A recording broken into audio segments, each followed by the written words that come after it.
Selamat sejahtera, kami dari kumpulan 6 dan kami akan membentangkan projek kami bagi khusus penghayatan etika dan peradaban. Tajuk kajian kami ialah peranan media sosial dalam memupuk kebadan kaum di kalangan belia. Berikut adalah senarai ahli kumpulan kami yang telah bekerjasama untuk menjayakan kajian ini. Kita mulakan dengan bahagian pendahuluan. Seperti yang kita sedia maklum, Malaysia ialah sebuah negara yang berbilang kaum dan bergantung pada perpaduan untuk keamanan dan kemajuan. Namun, dominasi media sosial dalam kalangan belia kini membawa dua implikasi utama, iaitu ia mampu memperukur interaksi silang budaya atau sebaliknya mencetuskan ketegangan jika disalahgunakan. Oleh itu, kajian ini memfokuskan kepada usaha untuk memastikan media sosial berfungsi sebagai alat pemersatu. Dengan meneliti tahap penggunaan dalam kalangan belia, peranannya dalam membina persefahaman serta menganalisis risiko yang wujud bagi mengelakkan perpecahan kaum. Seterusnya, saya akan membentangkan bahagian metodologi kajian di mana kami telah menggunakan kaedah tinjauan literature sistematik dan analisis kantongan melalui pangkalan data Scopus, bagi memastikan hasil yang komprehensif. Strategi pencarian kami melibatkan gabungan kata kunci khusus seperti media sosial, ICT, dan integrasi sosial yang difokuskan sepenuhnya kepada skop negara Malaysia bagi artikel berbahasa Inggeris sahaja.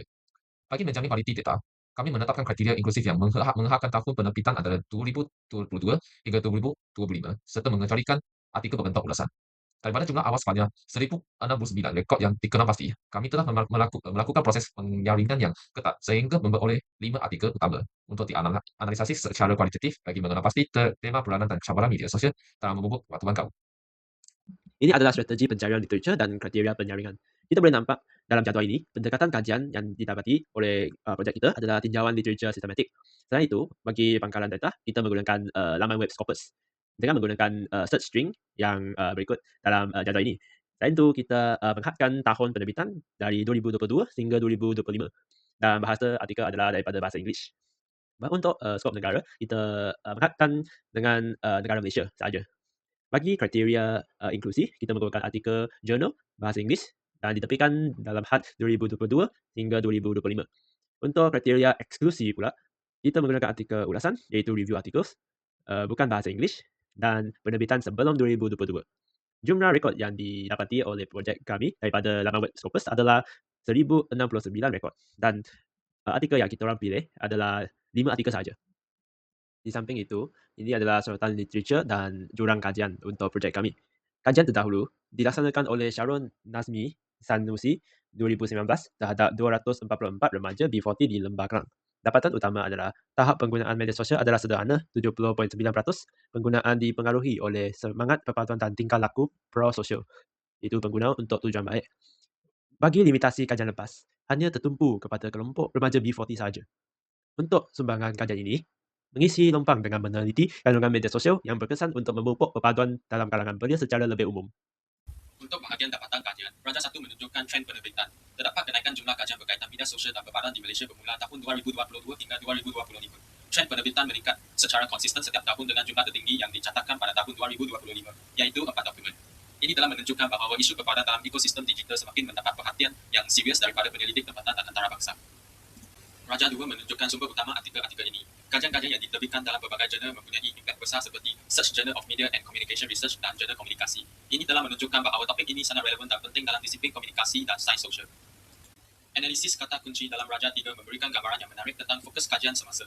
Sosial media adalah kata kunci yang paling dominan. Namun, kita melihat dua tema bertentangan di sini, iaitu tema positif muncul melalui kata kunci seperti social harmony dan patriotism, manakala ancaman negatif jelas kelihatan melalui kata kunci hate speech detection. Ini telah membuktikan penyelidik mengkaji kedua-dua aspek, iaitu peluang perpaduan dan ancaman keselamatan.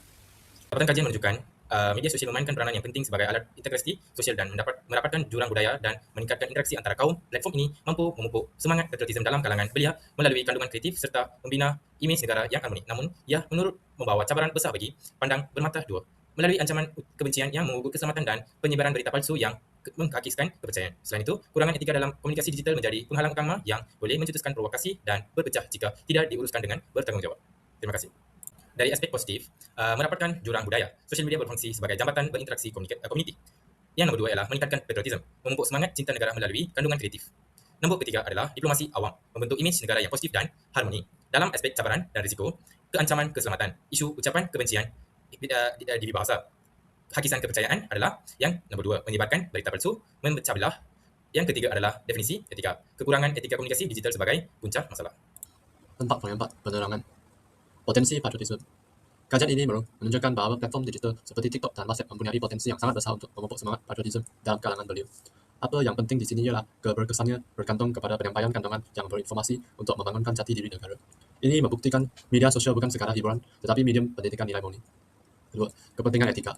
Seterusnya, penggunaan teknologi mesti berteraskan etika ICT yang kukuh. Tanpa garis panduan etika, media sosial boleh menjadi ejen perpecahan melalui penyebaran berita palsu dan provokasi. Oleh itu, etika digital adalah penting utama bagi memastikan keamanan tetap terpelihara. 3. Teknologi pencegahan. Dari sudut teknikal, pembangunan set data bahasa untuk mengesan ucapan kebencian adalah sangat penting. Teknologi ini berfungsi sebagai mekanisme amalan awal bagi mengesan isu yang berpotensi mengugat hubungan kaum sebelum ia melarat. Seterusnya, kita melihat kepada aspek komuniti dan kesimpulan keseluruhan bagi bahagian ini.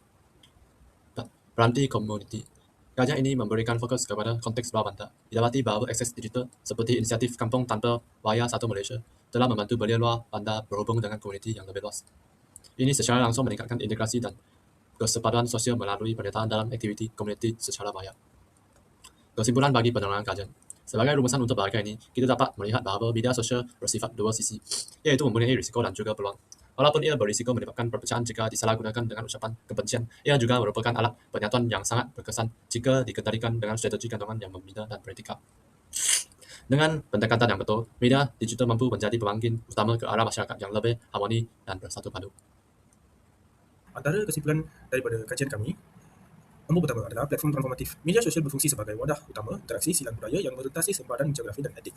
Nombor dua, membina kesepaduan, mengenakan pemahaman terhadap kepelbagaian dan memupuk semangat kekitaan dalam masyarakat majmuk. Nombor empat, nombor tiga, langkah ke hadapan, memerlukan literasi digital pengguna yang beretika dan usaha kolektif semua pihak untuk menjamin keharmonian negara. Dan akhir sekali, cabaran dan risiko, terdedah kepada manipulasi berita palsu dan ucapan kebencian yang boleh menghabis kepercayaan antara kaum. Terima kasih. Itu saja dari kumpulan kami. Sekian, terima kasih.